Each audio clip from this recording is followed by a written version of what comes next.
اعوذ باللہ من الشیطان الرجیم بسم اللہ الرحمن الرحیم وَلَقَدْ نَادَانَا نُوحٌ تحقیق ہمیں پکارا نوح علیہ السلام نے فَنِعْمَ الْمُجِيبُونَ پس کتنا ہی اچھا ہے قبول کرنے والا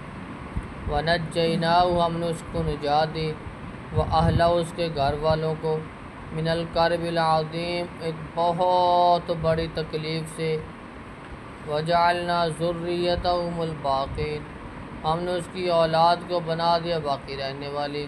وَتَرَكْنَا عَلَيْهِ فِي الْآخِرِينَ ہم نے چھوڑا اس پر پیچھے رہنے والوں میں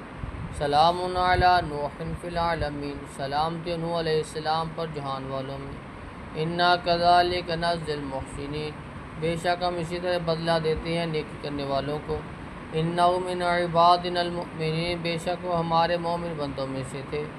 ثم اغرقنا الآخرین پر ہم نے غرق کر دیا دوسروں کو نوح علیہ السلام اللہ رب العزت کو پکارا دعا کی اللہ تھک گیا 950 سال ایک لمبا عرصہ ہے بہت لمبا عرصہ نوح علیہ السلام تبلیغ کرتے رہے نتیجے میں کوئی 70-80 بندے مسلمان ہوئے 950 سال کی محنت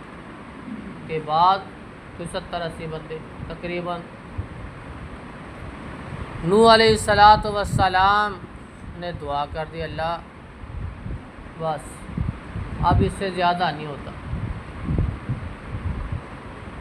اللہ رب العزت نے دعا کو قبول کر لیا کشتی کا حکم دے دیا کشتی بنا لی گئی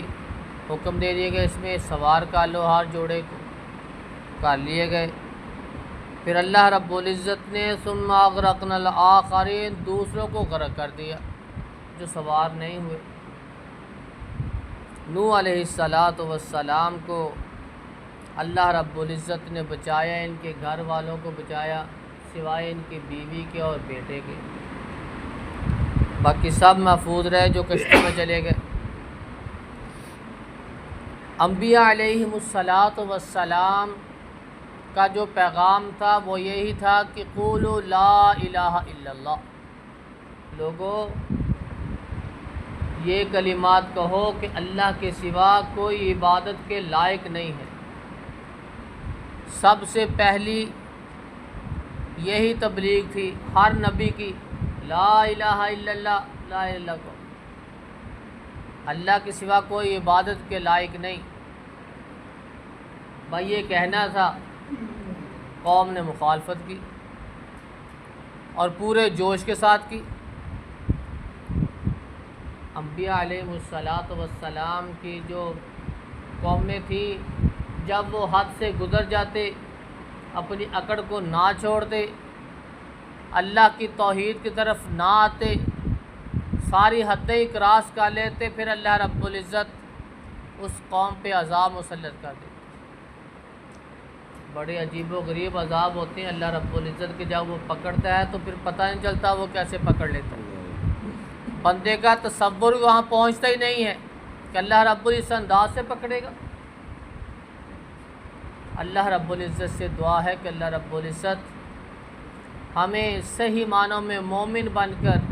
اپنی زندگی قرآن و سنت کے مطابق گزار کر اللہ کے عذابوں سے بچنے کی توفیق عطا فرمائے سبحان ربک